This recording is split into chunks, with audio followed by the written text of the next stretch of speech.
അസ്സലാമു അലൈക്കും വറഹ്മത്തുള്ളാ.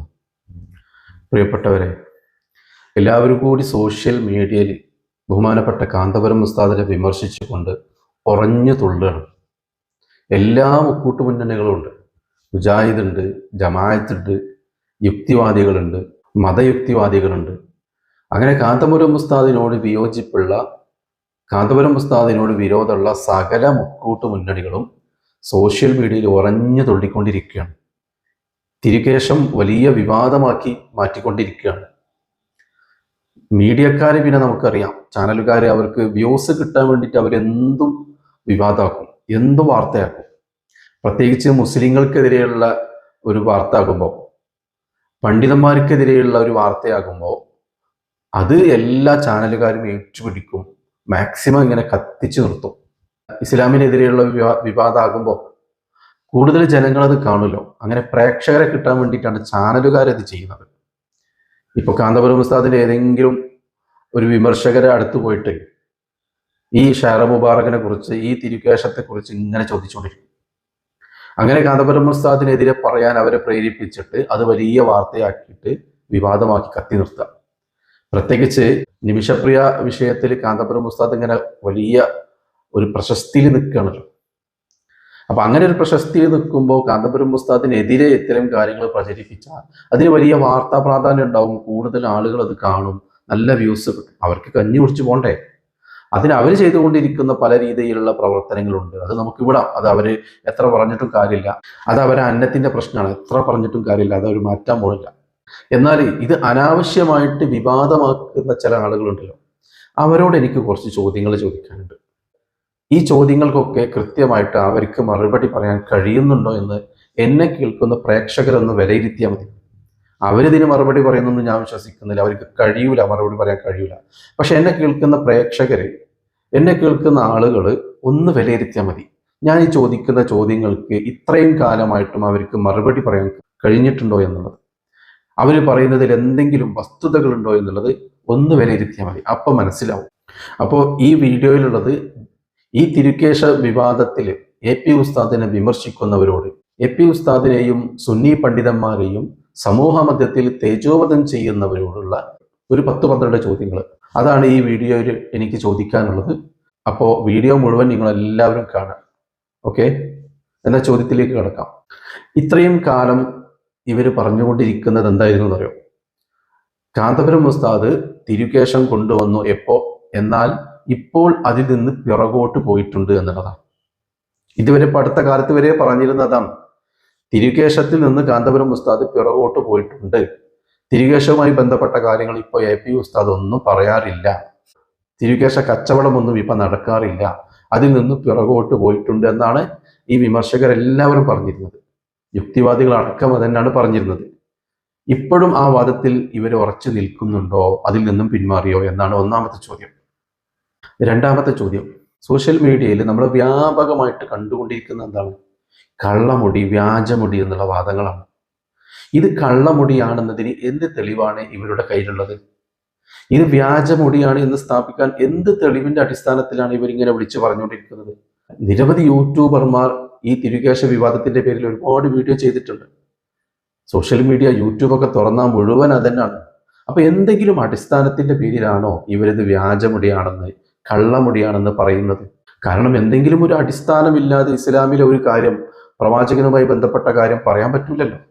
എന്തെങ്കിലും ഒരു തെളിവ് വേണ്ടേ? ഇവർ പറയുന്നുണ്ട് ഇത് അമ്മുവിന്റെ മുടിയാണ്, ബിലാസിനിയുടെ മുടിയാണ്, മറ്റ് അവിടുന്ന് ഇവിടുന്നും കൊണ്ടുവന്ന മുടിയാണെന്നൊക്കെ പറയുന്നുണ്ട്. അതിനൊന്നൊരു അടിസ്ഥാനമില്ലല്ലോ. പല പേരും ഇങ്ങനെ കുറെ പേരുകൾ പറഞ്ഞതുകൊണ്ട് അത് തെളിവാകും? ഒരു ഊഹാപോഹങ്ങൾ പറയാന്നതിൻ്റെ അപ്പുറത്തേക്ക് എന്തെങ്കിലും പറയുന്നതിന് തെളിവ് വേണ്ടേ?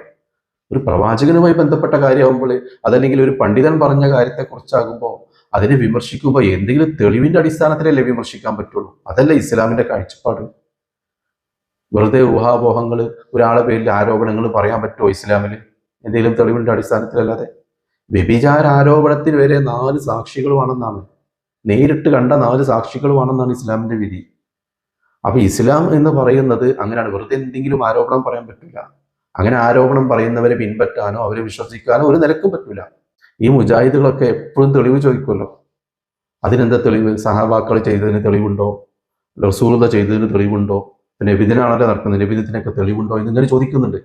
അപ്പോൾ കാന്തപുരം ഉസ്താദിന്റെ കയ്യിലുള്ളത് കള്ളമുടിയാണെന്ന് ഇവരുടെ കയ്യിൽ തെളിവുണ്ടോ? ഇവരാരെങ്കിലും ആ സനത് പരിശോധിക്കാൻ മർക്കസിൽ വന്നിട്ടുണ്ടോ? ആ സനത് വ്യാജമാണെന്നൊക്കെ പറയുന്നുണ്ട്. ആരെങ്കിലും ഒരാൾ ഈ മർക്കസിൽ വന്നിട്ട് ആ സനത് ഒന്ന് കാണട്ടെ, ഞങ്ങൾ പരിശോധിച്ച് നോക്കട്ടെ, ഒറിജിനൽ ആണോ എന്ന് നോക്കട്ടെ എന്ന് പറഞ്ഞു വന്നിട്ടുണ്ടോ? ഇതുവരെ വന്നിട്ടില്ല. ഇനി ഇവർ എന്തെങ്കിലും ഒരു ഗവേഷണം നടത്തിയിട്ടുണ്ടോ? കാന്തപുരം ഉസ്താദിന്റെ കയ്യിലുള്ള മുടി അത് വ്യാജമാണെന്ന് തെളിയിക്കാൻ എന്തെങ്കിലും ഗവേഷണം നടത്തിയിട്ടുണ്ടോ? അങ്ങനെ ഗവേഷണം നടത്തി അല്ലെങ്കിൽ ഒരു അന്വേഷണം നടത്തി അതിന്റെ എന്തെങ്കിലും തെളിവ് ഇവർ പുറത്തു വിട്ടിട്ടുണ്ടോ? എത്ര വർഷമായി AP ഉസ്താദിന്റെ കയ്യിലുണ്ടായിട്ടത്? തിരികേശ വിവാദം ഇപ്പൊ അടുത്ത കാലത്തൊന്നുമല്ലല്ലോ, ഒരുപാട് കാലമായിട്ട് നടന്നുകൊണ്ടിരിക്കുകയാണല്ലോ. ഇത്രയും കാലമായിട്ട് എന്തെങ്കിലും ഒരു വ്യക്തമായിട്ടുള്ള ഒരു തെളിവിന്റെ അടിസ്ഥാനത്തിൽ ഇവർക്ക് ഇത് സ്ഥാപിക്കാൻ സാധിച്ചിട്ടുണ്ടോ എന്നുള്ളതാണ്. അപ്പോൾ ഒരു അടിസ്ഥാനവുമില്ലാതെ ഇവർക്ക് മനസ്സിൽ തോന്നിയത് ഇങ്ങനെ വായിൽ തോന്നിയത് കൊതക്ക പാട്ട് എന്ന് പറഞ്ഞ പോലെ ഇവർക്ക് മനസ്സിൽ തോന്നിയത് ഇങ്ങനെ പറഞ്ഞുകൊണ്ടിരിക്കുക എന്നല്ലാതെ ഒരു അടിസ്ഥാനവും ഇല്ല എന്നുള്ളതാണ്. അപ്പൊ എന്തെങ്കിലും അടിസ്ഥാനമുണ്ടെങ്കിൽ അത് ഒന്ന് വ്യക്തമായിട്ട് ജനങ്ങളോട് പറയണം എന്നുള്ളതാണ്. എന്തെങ്കിലും അടിസ്ഥാനമുണ്ടോ, ഉണ്ടെങ്കിൽ അത് ജനങ്ങളോട് പറയൂ എന്നുള്ളതാണ് രണ്ടാമത്തെ ചോദ്യം. ഈ തിരുകേശം AP ഉസ്താദ് സ്വീകരിക്കുന്ന സമയത്ത് സ്റ്റേജിലുണ്ടായിരുന്ന ഏതെങ്കിലും പണ്ഡിതന്മാർ, വിദേശ പണ്ഡിതന്മാരോ അല്ലെങ്കിൽ ഇന്ത്യയിലെ പണ്ഡിതന്മാരോ ആരെങ്കിലും ഒരാൾ ആ തിരുകേശത്തെ തള്ളി പറഞ്ഞിട്ടുണ്ടോ എന്ന്, അതല്ലെങ്കിൽ ആ സനത് ശരിയല്ല, ഒറിജിനൽ അല്ല, വ്യാജമായി നിർമ്മിച്ചതാണ് എന്ന് ഏതെങ്കിലും പണ്ഡിതന്മാർ ഇത്രയും കാലമായിട്ട് പറഞ്ഞിട്ടുണ്ടോ? അങ്ങനെ ഉണ്ടെങ്കിൽ അത് കൊണ്ടുവരൂ. അതാണ് മൂന്നാമത്തെ ചോദ്യം. നാലാമത്തെ ചോദ്യം എന്താണെന്ന് വെച്ചാൽ ഈ പണ്ഡിതന്മാരൊക്കെയും ഈ തട്ടിപ്പിന് കൂട്ടുനിന്നോ എന്നുള്ളതാണ്. നിന്നിട്ടുണ്ടെങ്കിൽ അതടക്കം പറയണം. അവർ ആ സ്റ്റേജിലുള്ള വിദേശ പണ്ഡിതന്മാരടക്കമുള്ള മുഴുവൻ പണ്ഡിതന്മാരും കാന്തപുരം ഉസ്താദിന്റെ ഈ തട്ടിപ്പിന് കൂട്ടുനിന്നു എന്ന് അവർ പറയണം. കാരണം ഒരുപാട് വലിയ മഹാന്മാരായ പണ്ഡിതന്മാരാണ് സ്റ്റേജിലുണ്ടായിരുന്നത്. അപ്പൊ ഇവർ പറയുന്നത് പോലെ അത് തട്ടിപ്പാണ്, വ്യാജമുടിയാണെങ്കിൽ അവർക്ക് ഇത് പറയാൻ ബാധ്യതയുണ്ടല്ലോ. ഇസ്ലാമിനെ പ്രതിനിധാനം ചെയ്യുന്ന ഒരു പണ്ഡിതനാണെങ്കിൽ തീർച്ചയായിട്ടും അവർ പുറത്ത് പറയണം. ഇത്തരം ഒരു തട്ടിപ്പ് ഒരിക്കലും വെച്ച് പൊറപ്പിക്കാൻ പാടില്ല. ഇത്തരം ഒരു തട്ടിപ്പ് കൺമുമ്പിൽ നടന്നിട്ട് അത് ജനങ്ങളോട് തുറന്നു പറയാതിരിക്കാൻ പാടില്ല എന്നുള്ളതാണ് ഇസ്ലാമിന്റെ നിയമം. അപ്പൊ പണ്ഡിതന്മാർക്ക് തുറന്നു പറയാൻ ബാധ്യതയുണ്ട്. അപ്പൊ അങ്ങനെ ഏതെങ്കിലും ഒരു പണ്ഡിതൻ ഇത്രയും കാലമായിട്ട് അത് തട്ടിപ്പാണെന്ന് തുറന്നു പറഞ്ഞിട്ടുണ്ടോ? കാന്തപുരം ഉസ്താദ് സ്വീകരിച്ച ആ ഷൈറ മുബാരക്കിനെ തള്ളി പറഞ്ഞിട്ടുണ്ടോ എന്നാണ് നാലാമത്തെ ചോദ്യം. അഞ്ചാമത്തെ ചോദ്യം, മർക്കസിൽ ഇവരാരെങ്കിലും വന്ന് സനത് പരിശോധിച്ചിട്ടുണ്ടോ എന്നുള്ളതാണ്. ഒരുപാട് കാലമായി തിരുകേശ വിവാദം നടന്നുകൊണ്ടിരിക്കുന്നു. മുഖ്യമന്ത്രി അടക്കം പറഞ്ഞു ഇത് ബോഡി വേസ്റ്റ് ആണെന്ന്, കള്ളമുടിയാണ്, വ്യാജമുടിയാണ്, അമ്മുവിന്റെ മുടിയാണ്, സനത്തില്ല, സനത്ത് പടച്ചുണ്ടാക്കിയതാണെന്നൊക്കെ നിരന്തരമായിട്ട് പറഞ്ഞുകൊണ്ടിരിക്കുന്നു. ഇത്രയും കാലമായിട്ട് ഏതെങ്കിലും ഒരാൾ അല്ലെങ്കിൽ വിമർശിക്കുന്ന ആൾ ഇത് മർക്കസിൽ വന്നിട്ട് ഇതിനെ സനത് ഒറിജിനൽ ആണോ എന്ന് പരിശോധിച്ചിട്ടുണ്ടോ? ഇതാണ് അഞ്ചാമത്തെ ചോദ്യം. ഇസ്ലാമില് ഒരു തെളിവുമില്ലാതെ ഒരു ബോധ്യവുമില്ലാതെ വെറും ആരോപണം പറയുന്നവരെ പിൻപറ്റാൻ പറ്റുമോ എന്നുള്ളതാണ്. വിമർശിക്കുന്നവരിൽ പലരും പണ്ഡിത വേഷധാരികളായ ആളുകളാണ്.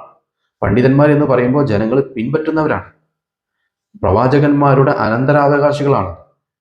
അപ്പോൾ ഇത്തരം ഒരു വസ്തുതയുമില്ലാതെ ഒരു അടിസ്ഥാനവുമില്ലാതെ വെറും ഊഹാപോഹങ്ങൾ പറയുന്ന, അവനവന്റെ മനസ്സിൽ തോന്നിയത് വിളിച്ചു പറയുന്ന മറ്റൊരു പണ്ഡിതനെ വിമർശിച്ചുകൊണ്ടോ പരിഹസിച്ചുകൊണ്ടോ പറയുന്ന, ആരോപണങ്ങൾ പറയുന്ന ഒരു പണ്ഡിതനെ പിന്തുടരാൻ പറ്റുമോ എന്നുള്ളതാണ് ആറാമത്തെ ചോദ്യം.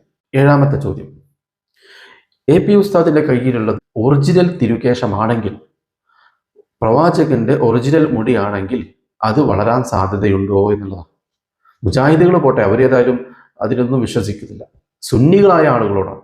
സുന്നികളായ ആളുകളുണ്ടല്ലോ നിരവധി സോഷ്യൽ മീഡിയയിൽ വിമർശിക്കുന്നത്, പ്രവാചകന്റെ മുടിക്ക് ബർക്കത്തുണ്ടെന്നും അത് അസാധാരണ മുടിയാണെന്നൊക്കെ വിശ്വസിക്കുന്ന സുന്നികളുണ്ടല്ലോ. അപ്പോൾ AP ഉസ്താദിന്റെ കയ്യിലുള്ള ഷൈറ മുബാറക്ക് അത് വളരാൻ സാധ്യതയുണ്ടോ എന്നുള്ളതാണ് ആറാമത്തെ ചോദ്യം. ഏഴാമത്തെ ചോദ്യം, ഷർഫാക്കപ്പെട്ട ഷൈറ മുബാറക്ക് വളർന്നതിന് ചരിത്രത്തിൽ രേഖയില്ലേ എന്നുള്ളതാണ്. നമ്മൾ അതിൻ്റെ രേഖകളൊക്കെ ഇപ്പോൾ വാട്സപ്പിലൂടെ കണ്ടിട്ടുണ്ടോ, ഫേസ്ബുക്കിലൂടെ ഒക്കെ കണ്ടിട്ടുണ്ടോ? ചരിത്രത്തിൽ കൃത്യമായ രേഖയുണ്ട്. ഈ തിരുകേശം സഹാബാക്കൾക്കിടയിൽ വിതരണം നടത്തിയതും അത് സഹാബാക്കളുടെ പിന്മുറക്കാർ അത് സൂക്ഷിച്ച് കൈമാറി പോകുന്നതുമൊക്കെ കൃത്യമായ രേഖകളുണ്ട്. അതേപോലെ തന്നെ ചരിത്ര ഗ്രന്ഥങ്ങളിൽ നമുക്ക് കാണാൻ കഴിയുന്ന ഒരു രേഖയാണ് ഈ തിരുകേശം വളരുന്നുണ്ട് എന്നുള്ളത്. അത് കൃത്യമായ രേഖയാണ്. വലിയ മഹാന്മാരാണ് രേഖപ്പെടുത്തിയിട്ടുള്ളത്, ഏതെങ്കിലും സാധാരണക്കാരല്ല. സമൂഹത്തിലെ വലിയ മഹാന്മാരായ പണ്ഡിതന്മാരാണ് അത് രേഖപ്പെടുത്തിയിട്ടുള്ളത്. അപ്പൊ ചരിത്രത്തിൽ അത്തരത്തിലൊരു രേഖയില്ലേ എന്നുള്ളതാണ് ഏഴാമത്തെ ചോദ്യം. ഈ തിരുശേഷം വളർന്നതിന് ചരിത്രത്തിൽ രേഖയില്ലേ? ഉണ്ടെങ്കിൽ ഉണ്ട് എന്ന് പറയണം, അല്ലെങ്കിൽ അങ്ങനെ ഒരു രേഖയേ ഇല്ല എന്ന് പറയണം. അല്ലാതെ തോന്നിയത് പറയാൻ പറ്റൂല. എട്ടാമത്തെ എൻ്റെ ചോദ്യം, തിരുനബി സല്ലല്ലാഹു അലൈഹി വസല്ലമ തങ്ങളുടെ അസാധാരണത്വം നിങ്ങൾക്ക് ബോധ്യപ്പെട്ടിട്ടുണ്ടോ എന്നുള്ളതാണ്. തിരുനബി സല്ലല്ലാഹു അലൈഹി വസല്ലമ തങ്ങൾ അവസാനത്തെ പ്രവാചകനാണെന്നും ഒരു അസാധാരണ മനുഷ്യനാണെന്നും നിരവധി അത്ഭുതങ്ങൾ കാണിക്കുന്ന മനുഷ്യനാണെന്നും ഒക്കെ നിങ്ങൾക്ക് ബോധ്യപ്പെട്ടിട്ടുണ്ടോ എന്നുള്ളത്. അങ്ങനെ ബോധ്യപ്പെട്ടാലേ ഇതൊക്കെ അംഗീകരിക്കാൻ കഴിയൂ എന്നുള്ള നിലക്കാണ് ഞാൻ ഇതൊക്കെ ചോദിക്കുന്നത്. അള്ളാന്റെ റസൂലാണെന്നും ഒരു അസാധാരണ മനുഷ്യനാണെന്നും ആ റസൂലുള്ളാന്റെ ഭൗതിക ശരീരം ലോകാവസാനം വരെ ഖബറിൽ ഒരു നശിക്കാതെ കിടക്കുമെന്നൊക്കെ വിശ്വസിച്ചാലല്ലേ ഇത് വിശ്വസിക്കാൻ പറ്റുള്ളൂ. അപ്പൊ തിരുനബി സല്ലല്ലാഹു അലൈഹി വസല്ലമ തങ്ങളുടെ പ്രവാചകത്വവും അസാധാരണത്വവും ഒക്കെ ഇവർക്ക് ബോധ്യപ്പെട്ടിട്ടുണ്ടോ? ഉണ്ടെങ്കിൽ ഉണ്ടെന്ന് പറയണം. അതാണ് എട്ടാമത്തെ ചോദ്യം. ഇനി ഒമ്പതാമത്തെ ചോദ്യം, കാന്തപുരം ഉസ്താദ് റൗള ഷരീഫിൽ നിന്ന് കൊണ്ടുവന്ന പൊടിയെ ഇവർ പരിഹസിക്കുന്നുണ്ട്, ഉമിനീരിനെ പരിഹസിക്കുന്നുണ്ട്, ഈ ഷെയറ മുബാറക്കിനെയും പരിഹസിക്കുന്നുണ്ട്. അപ്പൊ പ്രവാചക പ്രേമത്തിന് അല്ലെങ്കിൽ പ്രവാചകനോടുള്ള ഇഷ്ടത്തിന് എന്തെങ്കിലും പരിധിയുണ്ടോ എന്നുള്ളത്. ഇന്ന രീതിയിലേ പ്രവാചകനെ സ്നേഹിക്കാവൂ, ഇന്ന രീതിയിലൊന്നും പാടില്ല, അതൊക്കെ അമിതമായിട്ടുള്ള പ്രകടനങ്ങളാണ്, അതൊക്കെ ശിർക്കാണെന്നോ അതല്ലെങ്കിൽ അതൊന്നും സഹാബാക്കൾ ചെയ്തിട്ടില്ല എന്നോ അങ്ങനെ ഒരു വാദമുണ്ടോ? ഈ പ്രവാചകനോടുള്ള സ്നേഹത്തിന് എന്തെങ്കിലും പരിധിയുണ്ടോ? അതാണ് ഒമ്പതാമത്തെ ചോദ്യം. പത്താമത്തെ ചോദ്യം, ഉസ്താദ് ആരെങ്കിലും ഈ തിരുകേശം സ്വീകരിക്കണമെന്നോ വിശ്വസിക്കണമെന്നോ നിർബന്ധിച്ചോ എന്നുള്ളതാണ്. അങ്ങനെ ആരെങ്കിലും നിർബന്ധിച്ചിട്ടുണ്ടെങ്കിൽ ആ ആളെ കൊണ്ടുവരാം. ഇവർ പറയുന്നത് തട്ടിപ്പ് നടത്തുകയാണ്, കച്ചവടം നടത്തുകയാണ്, ജനങ്ങളെ വിഡ്ഢികളാക്കുകയാണ്, ജനങ്ങളെ വഴികേടിലേക്ക് നടത്തുക എന്നൊക്കെയാണ് പറയുന്നത്. അപ്പൊ അങ്ങനെ പറയണമെങ്കിൽ ആരെങ്കിലും ഒരാൾ നിർബന്ധിച്ച് ഇത് വിശ്വസിപ്പിക്കണ്ടേ? അങ്ങനെ ആരെങ്കിലും ഒരാളെ, പല വിധത്തിലുള്ള മുസ്ലിം വിഭാഗങ്ങളുണ്ടല്ലോ, പല അഭിപ്രായ വ്യത്യാസങ്ങളുള്ള ഒരുപാട് വിഭാഗങ്ങളുണ്ട്. അപ്പോൾ ഉസ്താദിന്റെ അഭിപ്രായത്തോട് യോജിക്കാത്ത ആരെങ്കിലും ഒരാളെ ഉസ്താദ് നിർബന്ധിപ്പിച്ച് ഇതിലേക്ക് കൊണ്ടുവന്നിട്ടുണ്ടോ? ആരെങ്കിലും ഉസ്താദ് നിർബന്ധിപ്പിച്ച് നിങ്ങളിത് വിശ്വസിച്ചേ തീരൂ എന്ന് പറഞ്ഞിട്ടുണ്ടോ? അങ്ങനെ ഉണ്ടെങ്കിൽ അതിനൊരു തെളിവ് കൊണ്ടുവരണം. അതേപോലെ തന്നെ ഉസ്താദ് ഈ ഷെയർ മുബാറക്കിന്റെ പേരിൽ പണപ്പിരിവ് നടത്തിയിട്ടുണ്ടോ? അങ്ങനെ പണപ്പിരിവ് നടത്തിയിട്ടുണ്ടെങ്കിൽ ഈ പണം കൊടുത്ത ആളെ നിങ്ങളൊന്ന് കൊണ്ടുവരണം. ഷെയർ മുബാറക്ക് മുക്കിയ വെള്ളത്തിന് വേണ്ടിയിട്ട് ഞാൻ പൈസ കൊടുത്തിട്ടുണ്ട്, എൻ്റെ നിന്ന് പൈസ വാങ്ങിയിട്ടുണ്ട് എന്ന് പറയുന്ന ഒരാളെ കൊണ്ടുവരും. ഷെയർ മുബാറക്ക് വെച്ച ആ പള്ളിക്ക് വേണ്ടി പൈസ വാങ്ങിയിട്ടുണ്ട്, അത് ആ പള്ളി അവിടെ കാണുന്നുണ്ട്. ആ പള്ളി കേവലം ഷെയർ മുബാറക്ക് വെക്കാൻ വേണ്ടി മാത്രമുള്ളതല്ല, 25,000 ആളുകൾക്ക് ഒരേ സമയം അവിടെ നിസ്കരിക്കാം, അവിടെ മറ്റെല്ലാ സൗകര്യങ്ങളും ഉണ്ട്. ആ ഒരു പള്ളിക്ക് വേണ്ടി പൈസ വാങ്ങിയിട്ടുണ്ട്, ആ പള്ളി നിർമ്മിച്ചിട്ടുണ്ട്. അതിൽ നിന്നും ഒരു രൂപ പോലും എ പി ഉസ്താദ് എടുത്തിട്ടില്ല എന്ന് ഞങ്ങൾക്ക് ബോധ്യമുണ്ട്. പൈസ കൊടുത്താൽ ഞങ്ങൾക്ക് ബോധ്യമുണ്ട്. ഇനി ബോധ്യപ്പെടാത്ത ആളുകളുണ്ടെങ്കിൽ നിങ്ങൾക്ക് അവിടെ പോയി കണക്ക് പരിശോധിക്കാം. അങ്ങനെ കണക്ക് പരിശോധിച്ചിട്ട് എ പി ഉസ്താദ് തട്ടിപ്പ് നടത്തിയെന്ന് പറഞ്ഞോ? അല്ലാതെ ഒരു പൈസയും കൊടുത്തിട്ടില്ല, കണക്കും പരിശോധിച്ചിട്ടില്ല, വെറുതെ എന്തൊക്കെയോ തട്ടിപ്പ് നടത്തി എന്ന് പറഞ്ഞിട്ട് കാര്യമില്ല. അപ്പൊ ഷെയർ മുബാറക്കിന് വേണ്ടിയിട്ടോ വെള്ളത്തിന് വേണ്ടിയിട്ടോ ആരുടെ കയ്യിൽ നിന്നും പൈസ വാങ്ങിയിട്ടുണ്ടെങ്കിൽ അതിനൊരു തെളിവ് കൊണ്ടുവരണം. ഈ 10 ചോദ്യങ്ങളാണ് ഞാനിപ്പോൾ ചോദിക്കുന്നത്. ഇതിന് കൃത്യമായിട്ടൊരു മറുപടി പറയാൻ നിങ്ങൾക്ക് സാധിക്കുമോ? അല്ലെങ്കിൽ എന്റെ ചോദ്യങ്ങൾ കേൾക്കുന്ന ആളുകൾ ഒന്ന് വിലയിരുത്തി നോക്കും ഇതിനവരെ കൊണ്ട് മറുപടി പറയാൻ പറ്റുമോ എന്നുള്ളത്. ഇനി കുറച്ച് കാര്യങ്ങൾ കൂടി പറഞ്ഞിട്ട് ഞാൻ അവസാനിപ്പിക്കണം. ഇപ്പോൾ ബഹാവുദ്ദീൻ നദ്വി പുതിയ പ്രസ്താവനയുമായിട്ട് വന്നിട്ടുണ്ട്. അയാൾ കുറേ കാലമായിട്ട് എ പി ഉസ്താദിനെ വിമർശിച്ചുകൊണ്ടിരിക്കുന്ന ആളാണ്, ഷെയർ മുബാറക്കിനെ വിമർശിച്ചുകൊണ്ടിരിക്കുന്ന ആളാണ്. അയാളുടെ സംസാരം നമ്മൾ ആരും കാര്യമാക്കലില്ല. സമസ്തയിൽ വരെ ഭിന്നിപ്പുണ്ടാക്കാൻ ശ്രമിച്ച, സമസ്തയിൽ വരെ ഫിത്ന ഉണ്ടാക്കാൻ ശ്രമിക്കുന്ന ആളാണെന്ന് നമുക്ക് എല്ലാവർക്കും അറിയാം. സമസ്ത തള്ളിപ്പറഞ്ഞ ആളാണ് അബ്ദുൽ ഹക്കീം ഫൈസി. ആ ഹക്കീം ഫൈസിനെ കൂട്ടിപ്പിടിച്ച് നടക്കല്ലേ ഈ സമസ്തയുടെ മുഷാവർ മെമ്പറായ ഇയാള്. സുപ്രഭാതത്തിന്റെ എഡിറ്ററായി ഇരുന്നിട്ട് സുപ്രഭാതം പത്രത്തിനെതിരെ പറഞ്ഞ ആളല്ലേ. അപ്പൊ അയാളുടെ വാക്കിന് എത്രത്തോളം വിലയുണ്ടാകും എന്നുള്ളത് നമുക്ക് എല്ലാവർക്കും ചിന്തിക്കാം. അപ്പൊ അയാൾ ഈ രംഗത്ത് വന്നതുകൊണ്ട് ചില കാര്യങ്ങൾ കൂടി പറഞ്ഞിട്ട് ഞാൻ അവസാനിപ്പിക്കാം. ഇലക്ഷൻ വരുന്ന സമയത്ത് ഇവരൊക്കെ എന്താ പറയാറുള്ളത്? ഫാസിസം നമ്മളെ തലക്ക് മുകളിൽ നിൽക്കുകയാണ്, മുസ്ലിങ്ങൾക്ക് വലിയ ഭീഷണി നേരിട്ടുകൊണ്ടിരിക്കുകയാണ് ഇന്ത്യ രാജ്യത്ത്, അതുകൊണ്ട് മുസ്ലിങ്ങൾ എല്ലാവരും ഒറ്റക്കെട്ടായി നിൽക്കണം, മുസ്ലിങ്ങൾ തമ്മിൽ പോരടിക്കാൻ പാടില്ല, അങ്ങനെയൊക്കെ ഇലക്ഷൻ വരുന്ന സമയത്ത് പറയല്ലോ. അങ്ങനെ മുസ്ലിങ്ങളുടെ വോട്ട് ലഭിക്കാൻ വേണ്ടിയിട്ട് എന്തൊക്കെയാണ് ഇവർ പറയുന്നത്? ഇപ്പൊ എന്താ ഇവർക്ക് ഈ ഫാസിസം തലക്ക് മുകളിലില്ലേ? ബഹുമാനപ്പെട്ട കാന്തപുരം ഉസ്താദിനെതിരെ നിരന്തരമായി വിമർശിച്ചു കൊണ്ടിരിക്കുമ്പോൾ ഇവർക്ക് ആർക്കും ഫാസിസം ഒരു പ്രശ്നമല്ലേ? മുസ്ലിങ്ങളെ ഭിന്നിപ്പിക്കുന്നതിൽ നിന്ന് പിന്മാറാൻ വേണ്ടി ഇവർക്കൊരു ആഹ്വാനവുമില്ലേ? എപ്പോഴും ഇതാണല്ലോ പറയുന്നത്, അല്ലേ? സുന്നി മുജാഹിദ് തർക്കിക്കുമ്പോൾ ഇവർ പറയും ഫാസിസ തലക്ക് മുകളിൽ മുസ്ലിങ്ങൾ മുഴുവൻ ഒന്നിക്കണം എന്ന് പറയും. ഇപ്പൊ AP ഉസ്താദിനെതിരെ എല്ലാവരും രംഗത്ത് വരുമ്പോൾ ഇവർക്ക് ആർക്കും മുസ്ലിങ്ങൾ ഒന്നിക്കും വേണ്ട, ഫാസിസം തലക്ക് മുകളിലുമില്ല. അപ്പൊ ഈ സംസാരങ്ങളൊക്കെ വെറും തട്ടിപ്പാണ്. ഇലക്ഷന് വോട്ട് നേടാൻ വേണ്ടി നടത്തുന്ന വെറും വിടുവായത്തങ്ങളാണെന്ന് ഇതിൽ നമുക്ക് മനസ്സിലാവുന്നുണ്ട്. അല്ലെങ്കിൽ ഇപ്പോഴും ഫാസിസം ഉണ്ടല്ലോ എന്തേല്, ഇപ്പോഴും മുസ്ലിങ്ങൾക്ക് ഭീഷണി ഉണ്ടല്ലോ. ഇപ്പൊ എന്താ ഇവർ ഈ സമയത്ത് അത് പറയാത്തത്? ഈ കാലഘട്ടത്തിൽ നിങ്ങൾ അങ്ങനെ പറയാൻ പാടില്ല, കാന്തപുരം പോലത്തെ പണ്ഡിതനെതിരെ ഇത്തരം വിമർശനങ്ങൾ നടത്താൻ പാടില്ല എന്നെന്താ പറയാത്തത്? മുസ്ലിങ്ങൾ ഇങ്ങനെ ഭിന്നിപ്പിക്കാൻ പാടില്ല, മുസ്ലിങ്ങൾ ചിഹ്ന ഭിന്നമാകാൻ പാടില്ല, എന്താ പറയാത്തത്? അപ്പൊ ഇത് വെറും തട്ടിപ്പാണ്, വെറും വിടുവായത്തങ്ങളാണ്, വോട്ടിന് വേണ്ടിയിട്ടുള്ള പ്രഹസനങ്ങളാണ് അതൊക്കെ. ഇനി നിഷ്പക്ഷമായിട്ട് ചിന്തിക്കുന്ന ഒരാൾ, ഈ തിരുകേശ വിവാദങ്ങൾ കേട്ടുകൊണ്ടിരിക്കുന്ന നിഷ്പക്ഷരായിട്ടുള്ള ഒരുപാട് ആളുകളുണ്ടല്ലോ, അങ്ങനെ ചിന്തിക്കുമ്പോൾ നിങ്ങളൊന്ന് ആലോചിച്ച് നോക്കൂ, എന്താണ് ഇതിൻ്റെ വസ്തുത എന്ന്. ചരിത്രം നോക്കുമ്പോൾ മുത്തുനബി സല്ലല്ലാഹു അലൈഹി വസല്ലമ തങ്ങളുടെ മുടി കളഞ്ഞിട്ട് തിരുകേശം വിതരണം നടന്നിട്ടുണ്ട്. ചരിത്രത്തിൽ കാണാം, രേഖകളിൽ കാണാം. അത് ഏത് വിധേയകളും സമ്മതിക്കുന്ന കാര്യമാണ്. ഒരുപാട് സഹാബാക്കൾ ഈ ഷാറ മുബാറക്കിന് വേണ്ടിയിട്ട് തിക്കും തിരക്കും കൂടിയിട്ടുണ്ട് എന്നുള്ളത് ചരിത്രത്തിൽ കാണാം. ഈ തിരുകേശമൊക്കെ ഈ സഹാബത്ത് സൂക്ഷിച്ചു വെച്ചിട്ടുണ്ടായിരുന്നു എന്നും അത് അവരുടെ പിൻതലമുറക്കാർക്ക് കൈമാറി പോയിട്ടുണ്ടെന്നും ചരിത്രത്തിൽ നമുക്ക് കാണാൻ പറ്റും. അപ്പോൾ ഈ ഷാറ മുബാറക്ക് ഒരിക്കലും നശിച്ചു പോയിട്ടില്ല, അത് കൃത്യമായി അവർ സൂക്ഷിച്ചു വെക്കുന്നുണ്ട് എന്നുള്ളതിന് രേഖ ഈ ചരിത്രത്തിലൂടെ നമുക്ക് കിട്ടാൻ കഴിയും. പിന്നെ ഈ തിരുകേശം വളരുന്നുണ്ടോ എന്നുള്ളതാണ് പിന്നെയുള്ള സംശയം. എല്ലാവർക്കും സംശയം ഉണ്ടാവും, അവരും പറഞ്ഞിട്ട് കാര്യമില്ല, കാരണം ഇന്നത്തെ കാലഘട്ടം അങ്ങനെയാണ്, നമുക്ക് എല്ലാം പെട്ടെന്ന് അങ്ങോട്ട് വിശ്വസിക്കാൻ പറ്റില്ലല്ലോ. എന്നാൽ ഇസ്ലാമിക ചരിത്ര ഗ്രന്ഥങ്ങൾ പരിശോധിച്ചാൽ അതിനും നമുക്ക് തെളിവുണ്ട്. ഷാറ മുബാറക്ക് വളർന്നതിന് തെളിവുണ്ട്. ഇപ്പൊ നമുക്ക് വാട്സപ്പിലൂടെ ഓടിക്കൊണ്ടിരിക്കുന്നുണ്ടല്ലോ, അവർക്ക് ആ തെളിവ് പരിശോധിച്ചാൽ അവർക്ക് ബോധ്യപ്പെടും ഷാറ മുബാറക്ക് വളർന്നതിന് തെളിവുണ്ടോ ഇല്ലയോ, AP ഉസ്താദ് പറഞ്ഞത് വ്യാജമാണോ അല്ലയോ എന്നുള്ളത് ഈ ചരിത്ര ഗ്രന്ഥങ്ങൾ നോക്കിയാൽ മനസ്സിലാവുമല്ലോ. നിഷ്പക്ഷമായിട്ടുള്ള ആളുകൾക്ക് AP ഉസ്താദിനെ അന്ധമായിട്ട് വിശ്വസിക്കേണ്ട, ഈ ചരിത്രത്തിൽ നോക്കിയിട്ട് വിശ്വസിക്കാലോ. പിന്നെ ഇവർ ചിന്തിക്കേണ്ട കാര്യം എന്താണ്? ഇത് രഹസ്യമായിട്ട് കൈമാറിയ ഒരു സംഗതി അല്ലല്ലോ. ലക്ഷക്കണക്കിന് ആളുകളുടെ മുമ്പിൽ പരസ്യമായിട്ട് കൈമാറിയ, പരസ്യമായിട്ട് സ്വീകരിച്ച ഒന്നാണ് ഈ തിരുകേശം എന്നുള്ളത്. നൂറുകണക്കിന് പണ്ഡിതന്മാർ അവിടെ ആ സ്റ്റേജിൽ ഇരിക്കുന്നുണ്ടായിരുന്നു, അവരാരും ഇതുവരെയായിട്ടും അതിനെ തള്ളി പറഞ്ഞിട്ടില്ല എന്ന കാര്യം. അങ്ങനെ ഇവർ ഈ അസൂയക്കാർ പറയുന്നത് പോലെ, അതല്ലെങ്കിൽ ഈ വഹാബികൾ പറയുന്നത് പോലെ അത് വ്യാജമാണെങ്കിൽ ഈ പണ്ഡിതന്മാർ ആരെങ്കിലും അതിനെ തള്ളി പറയണ്ടേ? അത് ഒറിജിനൽ അല്ല എന്ന് പറയണ്ടേ? ഒരാൾ പോലും ഇതുവരെ ആയിട്ടും പറഞ്ഞിട്ടില്ല എന്ന് പറയുമ്പോൾ അതിലൊരു സത്യമില്ലേ? നിഷ്പക്ഷമായിട്ടുള്ള ആളുകൾ ചിന്തിക്കണം. മറ്റൊന്ന്, ഇത് നൽകിയതാരാണ്? ഖസ്റജി എന്ന് പറയുന്നതാണ്. ഈ ഖസ്റജി എന്ന് പറയുന്ന ആളാരാ? നമ്മൾ ചരിത്രത്തിൽ കേട്ടിട്ടുണ്ടാവും, ഔസ് ഖസ്റജി എന്ന മദീനയിലെ 2 ഗോത്രക്കാരെ കുറിച്ച്. പരസ്പരം തമ്മിലടിച്ചു കൊണ്ടിരുന്ന 2 ഗോത്രക്കാരാണ്. അവരെ ഒന്നിപ്പിച്ചത് ബഹുമാനപ്പെട്ട റസൂലുള്ളാഹി സ്വല്ലല്ലാഹു അലൈഹി വസല്ലം തങ്ങളാണ്. ആ ഖസ്റജ് ഗോത്രത്തിൽപ്പെട്ട അവരുടെ പിന്മുറക്കാരനാണ് ഇന്ന് ജീവിച്ചിരിക്കുന്ന ഖസ്റജി എന്ന് പറയുന്നത്. ആ ഗോത്രത്തിന്റെ പേര് തന്നെയാണ് ഇപ്പോഴും അയാൾ വിളിച്ചുകൊണ്ടിരിക്കുന്നത്, ഖസ്റജി എന്ന്. ആ ഖസ്റജി ആണല്ലോ ഇത് കൈമാറിയിട്ടുള്ളത്.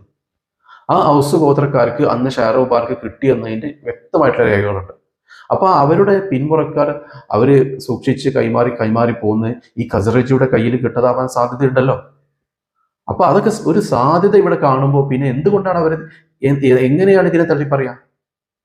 അപ്പൊ നിഷ്പക്ഷമായിട്ട് ആളുകൾക്ക് ചിന്തിച്ചാൽ അറിയാം, ഇത് ഖസ്റജിക്ക് കിട്ടാൻ സാധ്യതയുണ്ട്. അയാളാണെങ്കിൽ ഇത് പരസ്യമായിട്ടാണ് കൊടുത്തിട്ടുള്ളതും, പിന്നെ എന്തടിസ്ഥാനത്തിലാണ് ഇതിനെ തള്ളിപ്പറയുക എന്ന് നിഷ്പക്ഷമായിട്ട് ചിന്തിച്ചാൽ ബോധ്യപ്പെടും. ഇനി വിമർശിക്കുന്നവരാണെങ്കിലോ, അവർ ഇത് വ്യാജമാണെന്ന് തെളിയിച്ചിട്ടില്ല. കള്ളമുടിയാണെന്നോ അമ്മുവിന്റെ മുടിയാണെന്നോ മറ്റാരുടെയും മുടിയാണെന്നെങ്കിലോ തെളിയിച്ചിട്ടില്ല. വെറുതെ ഇങ്ങനെ പറഞ്ഞുകൊണ്ടിരിക്കുക എന്നല്ലാതെ ഒരു തെളിവും അവരും കൊണ്ടുവന്നിട്ടില്ല. അപ്പൊ എന്തടിസ്ഥാനത്തിലാണ് അവരെ വിശ്വസിക്കുക? അവരെന്തെങ്കിലും തെളിവ്, വിമർശിക്കുന്ന ആളുകൾ എന്തെങ്കിലും തെളിവ് കൊണ്ടുവന്നിട്ടുണ്ടെങ്കിൽ അവരെ വിശ്വസിക്കായിരുന്നു. അതും പറ്റണില്ല. പിന്നെ നമുക്ക് വരാനുള്ളൊരു സംശയം എന്താ? ഇന്നത്തെ കാലത്ത് ഇതൊക്കെ സംഭവിക്കുമോ? ഇങ്ങനെ മുടി വളരുന്നത് ഇന്നത്തെ കാലത്ത് സംഭവിക്കുമോ? ആ മോചിതത്വങ്ങളൊക്കെ ഇന്നും നിലനിൽക്കുന്നുണ്ടോ എന്നുള്ളതാണ്. അതിനാദ്യം ചെയ്യേണ്ടത് റസൂലുള്ളാഹിനെ കുറിച്ച് പഠിക്കുക എന്നുള്ളതാണ്. റസൂലുള്ളാഹിനെ കുറിച്ച് ശരിക്കും പഠിച്ചാൽ അതാണ് ബോധ്യപ്പെടും.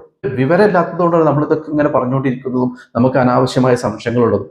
വിവരമുള്ള ആളുകൾക്ക്, പണ്ഡിതന്മാർക്ക് ഇതിലൊന്നും ഒരു സംശയം ഉണ്ടാവില്ല. കാരണം അവർ ഗ്രന്ഥങ്ങൾ നേരിട്ട് കണ്ടിട്ടുണ്ട്, ചരിത്രങ്ങൾ വായിച്ചിട്ടുണ്ട്. വിവരമില്ലാതാവുമ്പോൾ ഒരുപാട് സംശയങ്ങൾ വരും. നമ്മുടെ യുക്തിയിൽ നിന്ന് പല കാര്യങ്ങളും ചിന്തിച്ചുകൊണ്ടിരിക്കും. ഈ ആധുനിക കാലഘട്ടത്തിൽ ഇതൊക്കെ നടക്കുമെന്നുള്ള ചിന്ത വരും. പരിശുദ്ധ ഖുർആൻ ഇന്നും നിലനിൽക്കുന്ന മോചിസത്തല്ലേ? ഒരു അക്ഷരാഭ്യാസം പഠിക്കാൻ പോവാത്ത ഒരു മനുഷ്യനാണ് പരിശുദ്ധ ഖുർആൻ നമുക്ക് തന്നിട്ടുള്ളത്.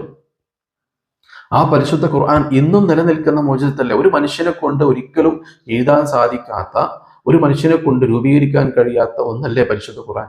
അത് ഇന്നും നമ്മുടെ കൺമുമ്പിലുണ്ട്. ആ മോചിതത്ത് ഇന്നും നിലനിൽക്കുന്നുണ്ട്.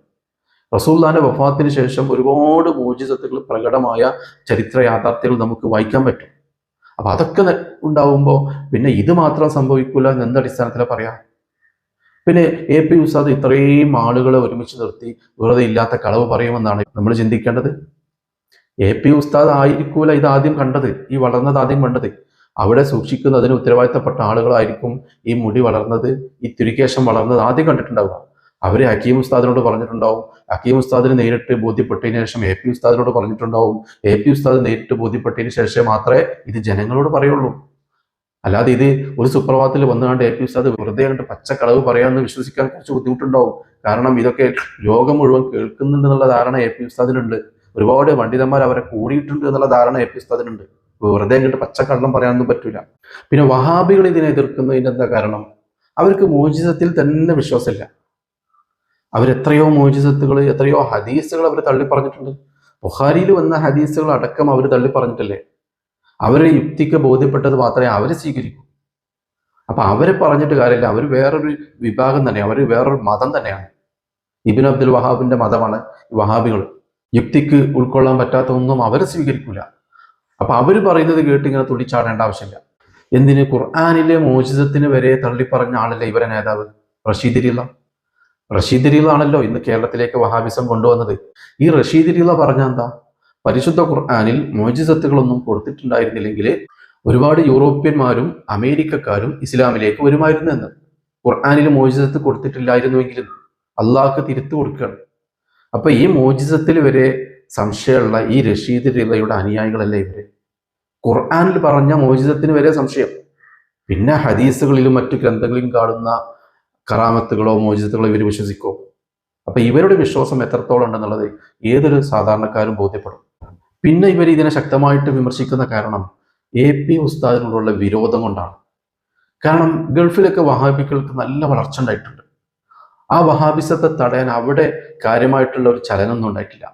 എന്നാൽ കേരളത്തിലെ വഹാബിസത്തിന് വേണ്ട രീതിയിൽ വളരാൻ കഴിഞ്ഞില്ല എന്ന് മാത്രമല്ല, അവർ 8 നിലയിൽ പൊട്ടിയിരിക്കുകയാണ്, ചിന്ന ഭിന്നമായി പോയിരിക്കുകയാണ്. തൊട്ടതിനും പിടിച്ചതിനൊക്കെ ശിർക്കും കുഫ്ർ ആരോപിച്ച് ആദ്യം സുന്നികളെ മുശ്രിക്കാക്കി, പിന്നെ പരസ്പരം മുശ്രിക്കാക്കി, അങ്ങനെ ചിന്ന ഭിന്നമായി പോയിരിക്കുകയാണ് കേരളത്തിലെ വഹാബിസം. ഗൾഫിൽ പോലെ വളരാൻ സാധിച്ചിട്ടില്ല. ഗൾഫിൽ ഭരണത്തിൽ വരെ അവർ കയറിയല്ലോ. കേരളത്തിൽ എത്ര ശതമാനം ഉണ്ട് അവര്? ഇവിടെയുള്ള മുസ്ലിങ്ങളിൽ 95% സുന്നികളാണ്. ഒരു 2-3% മാത്രമേ വഹാബികളിട്ടുണ്ടാവും. അപ്പൊ ഇത്രയും വളർച്ച മുരടിച്ചു പോയത് കൊണ്ട് അതിൽ പ്രധാന പങ്ക് വഹിച്ച ആളാണ് ബഹുമാനപ്പെട്ട കാന്തപുരം ഉസ്താദ്. അതുകൊണ്ട് അവർക്ക് തീർത്താൽ തീരാത്ത ദേഷ്യമുണ്ട്, വലിയ പകയുണ്ട് കാന്തപുരം ഉസ്താദിനോട്. ആ ഒരു ദേഷ്യമാണ് ഇങ്ങനെ നിരന്തരമായിട്ട് പ്രകടിപ്പിച്ചുകൊണ്ടിരിക്കുന്നത്. അതിപ്പോ തിരികേശത്തിൽ മാത്രമാണ്. AP ഉസ്താദ് കൊണ്ടുവന്ന എന്തെങ്കിലും ഇവർ അംഗീകരിച്ചിട്ടുണ്ടോ? പണ്ട് AP ഉസ്താദിന് ലോകം മുഴുവൻ അംഗീകരിച്ച പിന്തുണച്ചൊരു കാര്യമാണ് നിമിഷപ്രിയ കേസ്. ഈ നിമിഷപ്രിയ കേസിൽ AP ഉസ്താദിനെ ഇവർ അംഗീകരിച്ചിട്ടുണ്ടോ? ഇവരുടെ വർത്താനം കേട്ടാൽ തോന്നും തിരികേശത്തെ മാത്രമാണ് ഇവർ എതിർക്കുന്നത്. അങ്ങനെയല്ല. AP ഉസ്താദ് ചെയ്ത ഒരു നല്ല കാര്യത്തെയും ഇവർ അംഗീകരിച്ചിട്ടില്ല. AP ഉസ്താദ് അനാഥ മക്കളെ പോറ്റുന്നുണ്ട്, പള്ളികൾ ഉണ്ടാക്കുന്നുണ്ട്, ഒരുപാട് പേരെ സഹായിക്കുന്നുണ്ട്, ജയിലുകളിൽ നിന്ന് മോചിപ്പിക്കുന്നുണ്ട്. ഇപ്പൊ ഇതാ നിമിഷപ്രിയയെ വധശിക്ഷയിൽ നിന്ന് മോചിപ്പിച്ചു. ലോകം മുഴുവൻ അത് അംഗീകരിച്ചു, ലോകം മുഴുവൻ അത് പിന്തുണച്ചു. എന്നിട്ട് വഹാബികൾ അതിനെ അംഗീകരിച്ചിട്ടില്ല. അപ്പൊ AP ഉസ്താദ് തിരികേശം മാത്രമല്ല, എന്ത് കൊണ്ടുവന്നാലും ഇവർ അംഗീകരിക്കൂല. അല്ലാതെ ഇവരെ വർത്താനം കേട്ടാത്തൊന്നും തിരികേശത്തെ മാത്രമാണ് ഇവർ എതിർക്കുന്നത്. അങ്ങനെയല്ല. അപ്പൊ വഹാബികൾ എന്ന് പറഞ്ഞാൽ എന്താ? അന്ധമായ കാന്തപുരം വിരോധം കൊണ്ട് നടക്കുന്നവരാണ്. കാരണം വഹാബിസത്തെ ഇവിടെ വളരാൻ അനുവദിക്കാതെ ഇവിടുത്തെ മുസ്ലിങ്ങളെ സുന്നത്ത് ജമാഅത്തിൽ അടിയൊടിച്ച് നിർത്തുന്നതിൽ പ്രധാന പങ്ക് വഹിച്ച ആളാണ് ബഹുമാനപ്പെട്ട കാന്തപുരം ഉസ്താദ്. ആ ഒരു ദേഷ്യം ഇവർക്ക് തീർത്താ തീരൂല, എല്ലാ കാലത്തും ഉണ്ടാവും. അതിങ്ങനെ പ്രകടിപ്പിച്ചു കൊണ്ടേയിരിക്കും. പിന്നെ ബഹാവുദ്ദീൻ നദ്വി, അയാൾക്ക് അസൂയ മാത്രമാണ്. അയാൾ ലോക പണ്ഡിതനാണെന്നൊക്കെ പറഞ്ഞ് രംഗത്ത് വന്നിരുന്നു. എന്നിട്ട് ആരെങ്കിലും അയാളെ വില വെക്കുന്നുണ്ടോ? ഏതെങ്കിലും ലോക പണ്ഡിതന്മാർ അയാൾ അന്വേഷിച്ചോട് വരുന്നുണ്ടോ? ഇല്ല. വെറുതെ പറഞ്ഞ് നടക്കുക എന്നല്ലാതെ. അത് കാന്തപുരം ഉസ്താദിനുള്ള അസൂയ കാരണം ചില ആളുകൾ കൊണ്ടുവന്നതാണ് ലോക പണ്ഡിത എന്നൊക്കെ പറഞ്ഞിട്ട്. ഇപ്പൊ സമസ്തയിൽ തന്നെ ഭിന്നിപ്പുണ്ടാക്കാൻ നോക്കിയല്ലേ? സമസ്ത തള്ളിപ്പറഞ്ഞ, സമസ്ത പുറത്താക്കിയ അബ്ദുൽ ഹക്കീം ഫൈസി ആദിലശ്ശേരിയെ കൂട്ടിക്കൊണ്ട് നടക്കല്ലേ? സ്വന്തം പത്രത്തിനെതിരെ രംഗത്ത് വന്ന ആളല്ലേ? അത്തരം ഒരാളെ ആരാണ് വില വെക്കുന്നത്? അപ്പൊ അയാൾ തികച്ചും അസൂയ കൊണ്ട് മാത്രമാണ് ഇതൊക്കെ പറയുന്നത്. ഒരു ബോധ്യവുമില്ല, ഒരു തെളിവുമില്ല, വെറുതെ വായാടിത്ത പറഞ്ഞുകൊണ്ടിരിക്കുക എന്നുള്ളൂ. അതുകൊണ്ട് ആദ്യകാലത്തൊക്കെ കുറച്ചൊക്കെ ആളുകൾ ഇയാളെ അംഗീകരിക്കാൻ കിട്ടിയത്, ഇപ്പൊ തീരെ കിട്ടൂല. അപ്പൊ കുറച്ച് രാഷ്ട്രീയക്കാരെ കിട്ടുമെന്നല്ലാതെ ആരെ കിട്ടാനാ ഇയാൾക്ക്? ഏതായാലും ഇയാളൊക്കെ അനുഭവിച്ചിട്ടേ പോവുള്ളൂ. ബാവുദ്ദീൻ നദ്വിയുടെ വാക്കുകൾക്കൊന്നും ഇവിടെ ഒരു പുല്ല് വിലയില്ല, ആരും വകവെക്കൂല. അപ്പൊ ഏതായാലും ഞാൻ ഈ ഇത്രയും പറഞ്ഞ കാര്യങ്ങൾ നിഷ്പക്ഷമായിട്ടുള്ള ആളുകൾ ചിന്തിച്ചാൽ നിങ്ങൾക്കത് മനസ്സിലാവും, ബോധ്യപ്പെടും. വെറുതെ ഒരു അന്വേഷണവുമില്ലാതെ, ഇതിനെക്കുറിച്ച് പഠിക്കാതെ, വെറുതെ അനാവശ്യം പറഞ്ഞ്, വെറുതെ ആരോപണങ്ങൾ പറഞ്ഞ് നമ്മുടെ ആഹ്റം നശിപ്പിക്കേണ്ട കാര്യമില്ല. നിങ്ങൾ ഒറ്റ കാര്യം ചിന്തിച്ചാൽ മതി. ഞാൻ എന്തിനാണ് ഈ ഷാറ മുബാറക്കിനെ വിമർശിക്കുന്നത്? ഞാൻ എന്തിനാണ് കാന്തപുരം ഉസ്താദിനെ വിമർശിക്കുന്നത്? അഥവാ ആ ഷാറ മുബാറക്ക് ഒറിജിനൽ ആണെങ്കിൽ, ആ തിരികെ ശേഷം ഒറിജിനൽ ആണെങ്കിൽ റസൂലുള്ളാഹിക്കെതിരെ പറഞ്ഞതിനുള്ള ഒരു ശിക്ഷ എനിക്ക് കിട്ടൂലേ? എന്റെ ആക്കിബത്ത് നഷ്ടപ്പെട്ടു പോകൂലേ? അപ്പൊ എനിക്ക് അത് കള്ളമുടിയാണെന്ന് ബോധ്യപ്പെട്ടിട്ടില്ല, അത് വ്യാജമുടിയാണെന്ന് എനിക്ക് ബോധ്യപ്പെട്ടിട്ടില്ല. ഈ വഹാബികളും അസൂയക്കാരും പറയുന്നത് കേട്ടുകൊണ്ട് മാത്രം ഞാനത് വിശ്വസിച്ചാൽ, അതിനെതിരെ വിമർശിച്ചാൽ എന്റെ ആക്കിബത്താണ് നഷ്ടപ്പെട്ടു പോകുന്നത് എന്ന് ചിന്തിച്ചുകൊണ്ടെങ്കിലും നിങ്ങൾ ഇതിൽ നിന്ന് വിട്ടു നിൽക്കണം. അത് ഒറിജിനൽ തിരിക്കേശമാണെന്ന് വിശ്വസിക്കുന്നവർ വിശ്വസിച്ചോട്ടെ, അവർക്ക് സ്വീകാര്യമാണെങ്കിൽ അത് സ്വീകരിച്ചോട്ടെ. എനിക്കതുകൊണ്ട് ഒരു നഷ്ടം വരാനില്ല. ഞാൻ അതിനൊന്നും പോകുന്നില്ല, അതിനെ വിമർശിക്കാനും പോകുന്നില്ല, അനുകൂലിക്കാനും പോകുന്നില്ല. ഞാൻ എൻ്റെ കാര്യങ്ങളുമായിട്ട് ഞാൻ ജീവിച്ചോളാം. വെറുതെ ഇവരുടെ ഈ ഫിത്നക്കാരുടെ സംസാരം കേട്ടിട്ട് ഞാൻ അതിനെ വിമർശിച്ചു കഴിഞ്ഞാൽ എനിക്ക് റസൂലുള്ളാഹിന്റെ കുരുത്തക്കേട് കിട്ടും. എൻ്റെ ആക്കിബത്ത് അത് കാരണം നഷ്ടപ്പെട്ടു പോകുമെന്നുള്ള ഒരു ചിന്തയുണ്ടെങ്കിൽ നിങ്ങൾ ഒരിക്കലും ഇതിനെ വിമർശിക്കാൻ പറ്റില്ല. എനിക്കതുകൊണ്ട് ഒരു നഷ്ടവുമില്ല. എൻ്റെ ഒരു രൂപ പോലും ആ ഷാറ മുബാറക്കിന് വേണ്ടി ഞാൻ കൊടുക്കുന്നില്ല. പക്ഷേ ഒരു കാര്യത്തെക്കുറിച്ച് കൃത്യമായ തെളിവില്ലാതെ, ഒരു അറിവുമില്ലാതെ, ഒരു ബോധ്യവുമില്ലാതെ ഞാൻ വിമർശിച്ചുകൊണ്ട് എൻ്റെ ജീവിതം നഷ്ടപ്പെടുത്തുന്നില്ല, എൻ്റെ ആക്കിബത്ത് നഷ്ടപ്പെടുത്തുന്നില്ല എന്ന് മാത്രം ചിന്തിച്ചാൽ തന്നെ നമുക്ക് ഈ വിമർശനങ്ങളിൽ നിന്നും ഈ വിവാദങ്ങളിൽ നിന്നും വിട്ടുനിൽക്കാം.